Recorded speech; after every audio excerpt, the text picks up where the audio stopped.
Hello, everyone. I wanted to take this discussion board to talk about Abigail Adams. She was an intellectually open-minded woman for her day, and her ideas on women's rights and government would eventually play an important role, albeit indirect, on the founding of the United States. She was, of course, the wife of the second President of the United States, John Adams, and mother to the sixth President, John Quincy Adams. This is a portrait of Abigail. She was born November 11th, 1744, in Massachusetts. Growing up, she didn't receive a formal education, but showed her intellect and her passion by reading Shakespeare, Milton, and Pope. At the age of 20, she married John Adams. Middlecoff states that Abigail Adams had wit and warmth to match his own, and on the eve of revolution, she had a maturity of judgment that he would not attain for years. Their marriage at first was presumably very happy, but it was also hard.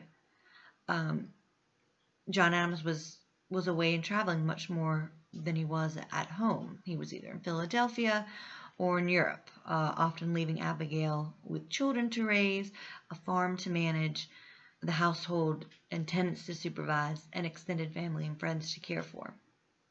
Now, the good thing about that for us today is that the couple wrote many letters to each other during these times. One article I read said 1,200 letters between the two of them. And these letters kind of give a glimpse into their lives. For example, his with the Continental Congress and her experiences living in Boston with the revolution pretty much unfolding right around her. In these letters, they exchanged ideas on government, religion, theology, and very much set themselves up as equals to each other. She famously reminded him to remember the women when drafting documents for the United States government. There was an interesting article I found on how Abigail began to buy war bonds, and to the chagrin of her husband, continued to do so, and ended up being very successful, and actually was able to support the family even after John Adams had retired from public life using these war bonds. She was a supportive spouse and confidant while he served as President of the United States. She was not present March 4th, 1797, in Philadelphia, which was then the capital of the United States, at his inauguration. She was out of town caring for his sick and dying mother. She had played an active role in politics and policy, unlike the quiet presence that Martha Washington had been. Some critics objected to Abigail's influence over her husband, calling her Mrs. President.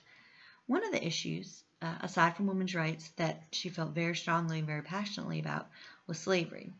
She believed that slavery was evil and a threat to the American democratic experiment. A letter written by her on March 31st, 1776, explained that she doubted most of the Virginians had such passion for liberty as they claimed they did, since they deprived their fellow creatures of freedom.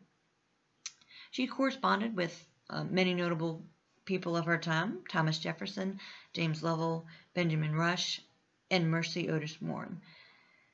In her later years, she kept up correspondence with them, particularly with Thomas Jefferson, and worked to bolster the political career of her son, John Quincy Adams, and pretty much did so until her death in 1818. Thank you, guys.